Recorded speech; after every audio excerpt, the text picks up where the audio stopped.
vamos a comenzar con el Pirkei Avot, con el capítulo primero.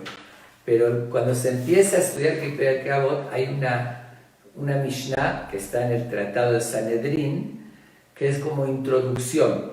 Antes de comenzar, antes de la primera Mishnah, se acostumbra a leer una Mishnah muy conocida que dice Kol Israel Yeshlahem Helek Leolam Haba, que significa que todo el pueblo de Israel merece una parte en el mundo venidero.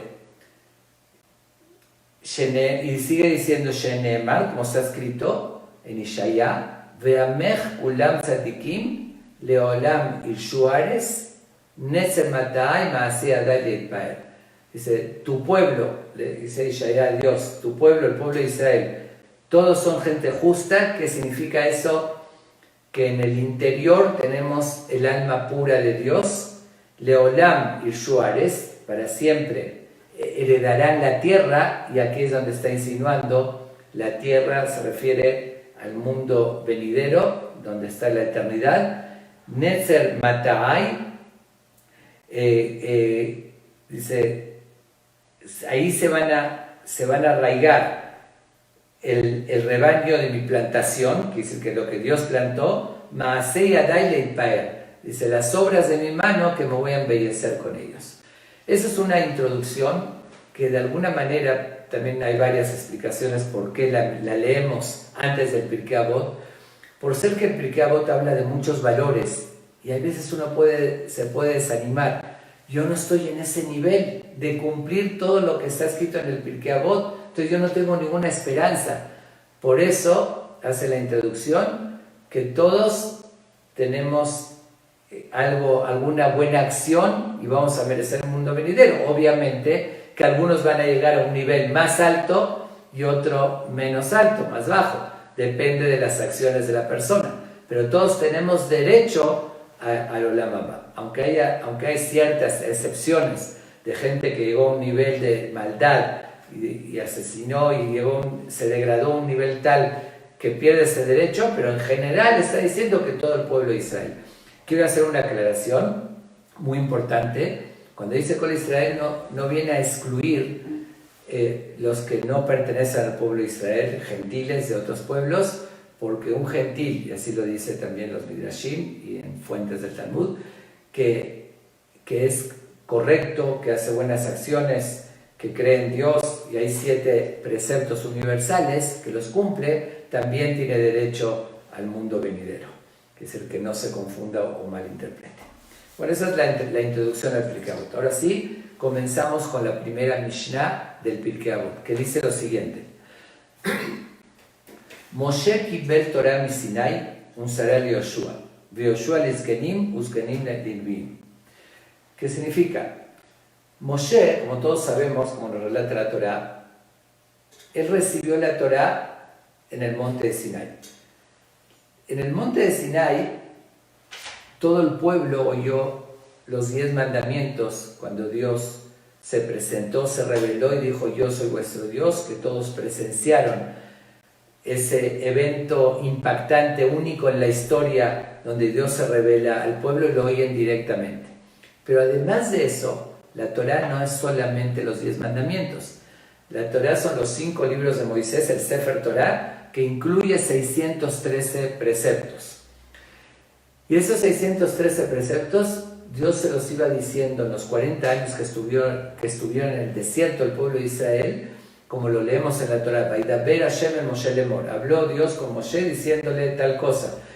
Daber el Bene Israel, diles al pueblo de Israel tal y tal precepto. Y así pasaba unos días y le iba diciendo otro precepto.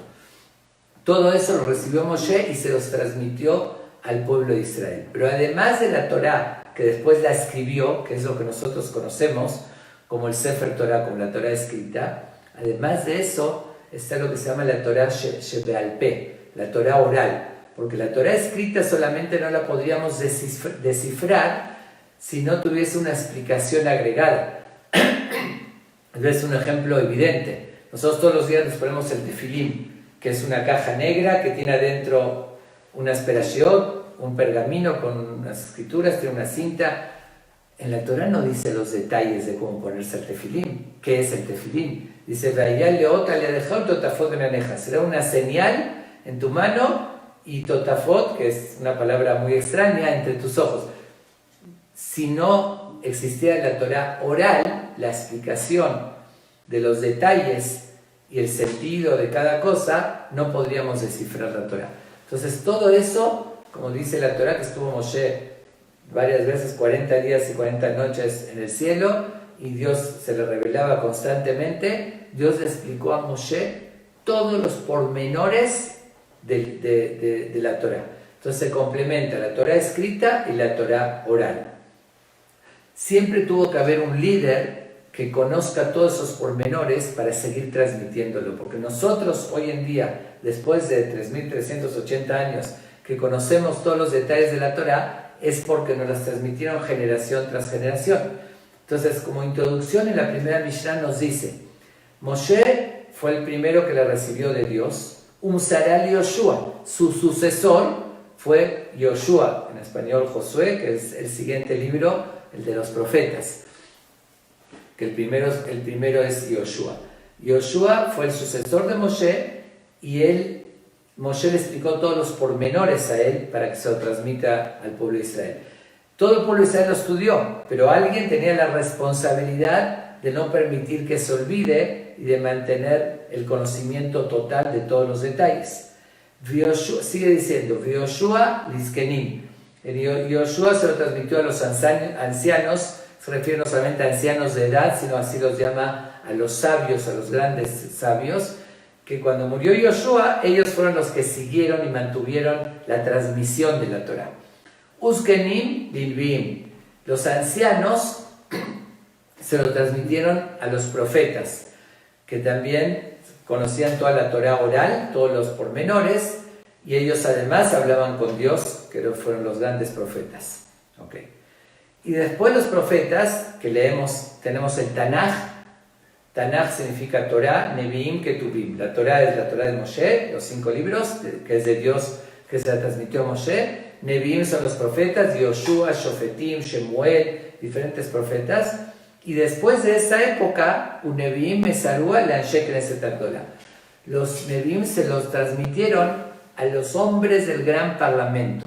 Hubo un gran parlamento rabínico que incluía desde Esdras, Sofer hasta Mordejai, de la historia de Purim y demás, que pertenecían al gran parlamento. Y ellos establecieron muchas cosas muy importantes que las tenemos hasta hoy, textos del rezo y muchas otras cosas. Fue el parlamento más grande que hubo en la historia, de 120 grandes sabios que estaban calificados para poner reglas y demás. Y al margen, hago un comentario, hoy en día la Knesset de Israel, Knesset es parlamento, tiene 120 diputados, que lo hicieron simbólicamente 120, recordando a la Knesset, al Sheikh Knesset, los hombres del gran parlamento. Aunque no tiene nada que ver, ¿no? Aquellos eran grandes sabios de la Torá y los parlamentarios actualmente, muchos no tienen nada que ver con los valores del judaísmo, algunos de ellos, algunos sí, otros no, pero bueno, representan el gobierno de Israel. Bueno, ahora sí, terminando la Mishnah dice, Hem amru sheloshah devarim. Ellos, este gran parlamento, dijeron 3 cosas. Y hago aquí una aclaración importante, que obviamente que transmitieron muchas enseñanzas, eran 120 grandes sabios, y enseñaron al pueblo de Israel un sinfín de enseñanzas profundas de la Torá y leyes y demás. Pero ¿qué significa que dijeron 3 cosas? Significa que estas 3 cosas la destacaron mucho y hicieron mucho énfasis en estas 3, considerándolas de suma importancia. ¿Y cuáles son esas 3 cosas? La primera es Hebum Metunim Badin. ¿Qué significa Hebum Metunim Badin? Se refiere a los jueces y a todos nosotros también. A los jueces le dice, sean precavidos cuando van a dictaminar una sentencia. Llegan 2 personas que tienen un juicio. El juez oye a uno, oye a otro, y se le hace muy lógico decir, fulano tiene la razón. Pero dicen, no, momento, tienes que estudiarlo a fondo, investigar, ver bien las pruebas. No a la ligera puedes determinar quién tiene la razón y qué es lo correcto. Eso es básicamente a lo que se refiere, porque si no sale un sinfín de injusticias cuando se hace sin una investigación y sin responsabilidad. Pero además de eso nos da una enseñanza muy importante. Todos nosotros constantemente somos jueces. A veces oímos que alguien hizo algo e inmediatamente juzgamos y lo culpamos y decimos ¿cómo puede ser? A cualquier cosa, leemos noticias y ya interpretamos y juzgamos. Y nos dicen aquí estos grandes sabios, Ebumetunim, sean prudentes cuando juzguen. Por eso dice en otro lugar, lo vamos a ver más adelante,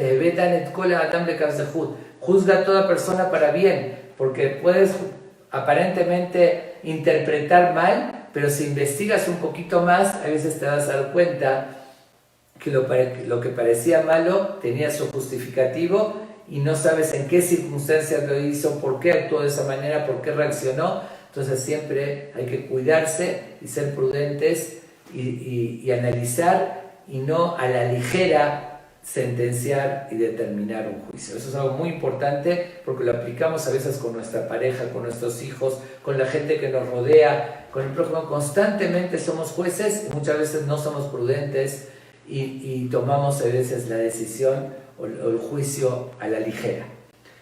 La segunda recomendación importante que nos hacen estos grandes sabios dice de Midu Talmidim Arbe, formen muchos alumnos. ¿Qué significa formar muchos alumnos? ¿O por qué nos dicen, destacando todas sus enseñanzas, esta recomendación? Dicen, nuestros valores y la Torá, uno puede ser un gran sabio, pero si se lo quedaría para él y no se preocupa que haya continuidad, transmitir esos conocimientos, hoy no tendríamos los conocimientos del judaísmo si no se hubiese cumplido esta recomendación que hicieron a Sheikh Knesset Agdolah, de cuidarse mucho de tener alumnos y de enseñar, no limitarse a que yo ya sé, yo no me preocupo, tenemos que preocuparnos por los demás y transmitir y enseñar. Pero observen que aquí utiliza un término muy particular, dice Ve'amidu Talmidim Arbe, y formen, hagan parar, dice formen a muchos alumnos, no dice enseñen, nos está insinuando también algo muy importante. No es suficiente con enseñar, hay que formar, porque alguien para que después se siga transmitiendo tiene que tener criterio, tiene que tener equilibrio, tiene que tener una formación correcta de saber cómo transmitir y saber los valores. Por eso dice Ve'amidu, formen muchos alumnos. Y la tercera recomendación que nos dan dice Ve'asu Seyag la Torah, significa pongan bardas para la Torah. ¿Qué significa? Una persona puede tener la mejor intención de cuidar todos los preceptos, tiene voluntad y quiere hacer el bien, pero somos seres humanos y constantemente cometemos errores. Entonces dicen, si tú quieres tomar una precaución, dice, para cuidar un precepto, tienes que a veces hacer una barda. ¿Qué significa hacer una barda? Vamos a ponerlo en el clásico ejemplo de una barda. Si hay en la carretera un precipicio y viene un coche corriendo, es muy fácil que pueda no frenar o esté lloviendo y demás y se caiga el precipicio. Entonces, ¿qué se hace? Poner una barda para que si no lo vio en el momento o no pudo frenar, que choque contra la barda y no caiga al precipicio. Pero esa barda no se pone al borde del precipicio, porque si uno en lo que le alcanzó a ver ya se cayó, entonces se pone unos metros antes para que si incluso rompió la barda pueda detenerse y no caer al precipicio. Y aquí es exactamente lo mismo, nuestros sabios nos pusieron a nosotros bardas. Un ejemplo típico, está prohibido prender fuego en Shabbat. Nos dicen también, no agarres el encendedor, que se llama mukseh. Dice, lo tienes en la mano, uno inconsciente puede prenderlo y ya cayó. Entonces se pone una barda para que no llegara a caer en ese rol. Y así pusieron un sinfín de bardas en carne y leche, que pusieron alejamientos para que no lleguemos a caer en eso, y así en muchas cosas pusieron bardas, alejamientos. Y uno también conoce sus debilidades y dice, si yo voy a ir a tal lugar, en tal ambiente, y eso me va a jalar y me va a llevar a cometer errores, entonces mejor no voy, me pongo una barda si yo sé que no puedo aguantarme. O si una persona tiene vicio de juego, por ejemplo, y dice, no, voy a jugar un poquito, pero sabe que empieza y después se pierde y hace daño a su familia y pierde su fortuna, entonces pongo una barda y no juego ni un poquito para no llegar, y así, etc. Justamente con esto terminamos la Mishnah, y quiero, en lo que estamos viviendo hoy en día, no podemos evitar hablar también de lo que se está viviendo todos nosotros, que estamos muchos encerrados en nuestras casas, pasamos Pesaj muchos solos. Yo la pasé, la verdad, por primera vez en mi vida solamente con mi esposa, ni los más allegados, aunque que se querían venir, de ninguna manera la pasé solo, porque justamente es aplicar lo que acabo de leer, lo que acabamos de leer en Pirkei Avot, lo que nos dicen nuestros sabios. Pon una barda. Uno dice, ay, pero yo me voy a cuidar. Es lo que está pasando hoy en día, la verdad, que a mí me tiene muy preocupado. Está sucediendo en Israel, en Estados Unidos y en México también. Digo, ya lo dije varias veces y lo vuelvo a reiterar. No, voy a hacer una fiestita. Somos nada más 20 personas, pero nos vamos a cuidar, vamos a mantener unos 2 metros. Ok, tú crees que te puedes cuidar, pero llega a suceder la emoción, uno se acercó, tocó algo, que se quitó el guante y no se dio cuenta, y uno puede contagiarse. Tienes que entonces poner una barda. No hago esto, como algunos, lamentablemente, y lo digo con, la verdad en esto sí lo digo con enojo, porque eso es Hilul Hashem, y eso está degradando el nombre de Dios, y en vez de hacer una misa están pecando. La gente que oigo que todavía se reúne, no sé, en Polanco, en saloncitos, en edificios, y siguen rezando, creyendo que están haciendo una mitzvah. Y eso es un pecado, porque están poniendo en riesgo vidas de otras personas. Hoy vimos justamente, hoy nos enteramos de la triste noticia que falleció el gran rabino Rav Bakshi Doron, que fue el rabino principal de Israel, que la verdad me dolió mucho, lo conocí de cerca, estuvo en mi casa, tuvo un Shabbat en mi casa y en muchas ocasiones estuve con él y demás. Pero también, quién sabe, no quiero culpar a nadie, no saber, pero si poner bardas y decir, me alejo totalmente, y dice, no voy a hacer nada que pueda haber un riesgo, pero que empiezo a cuidarme, y después uno se lo olvida, y cualquier detallito que ya provoca un contagio, eso se llama Basú Seyag la Torah. Bardas a la Torah, y eso es a la Torah, porque Hashem nos dice que cuidar la salud y no exponernos a nosotros y a otros. Eso es literal. Hoy, justamente, más que casualidad, estudiamos la primera Mishnah de Pirkei Avot, que termina diciendo, Ve'asú Seyag, pongan bardas, dice, alejamientos. No te confíes, no hay forma de decir, me cuidé todos los detalles. Me olvidé que la superficie de la mesa la tocó, me olvidé que abrí la puerta y en eso no me fijé. No existe, hay varias personas reunidas, seguro que se pueden exponer y hay riesgo. Y hay que tomar las medidas y las precauciones absolutas. Vamos a terminar con esto, Basú Seyag la Torah, y pedirle a Dios que ahorita vamos a cuidarnos, demostrar que apreciamos lo más valioso que Dios nos dio, que es nuestra vida, que tenemos la oportunidad aquí de hacer mitzvot, de superarnos, la vamos a cuidar, la nuestra, la de los demás, y Dios mediante, así lo vamos a pedir de todo corazón a Dios, que mande refuah shelema a todos los enfermos, que se quite ya este mal de la tierra, y que pronto podamos reunirnos ya para decir Kadish en el Knis, para rezar, para hacer fiestas, bodas completas. Ahorita sustituimos este estudio, esta Mishnah, en lugar del Kadish, que tiene mucho valor, de hecho más valor. Si alguien de los que están oyendo por esta reflexión decide superarse en algo, poner una barda, cuidarse en algo y demás, eso se dedica al Ilun Ishmat y tiene más valor todavía que el Kadish. Lo digo con certeza. No significa que cuando se pueda decir Kadish no hay que decir Kadish. Hay que decir Kadish y además estudiar Torah y más la Mishnah, que eso tiene muchísimo valor.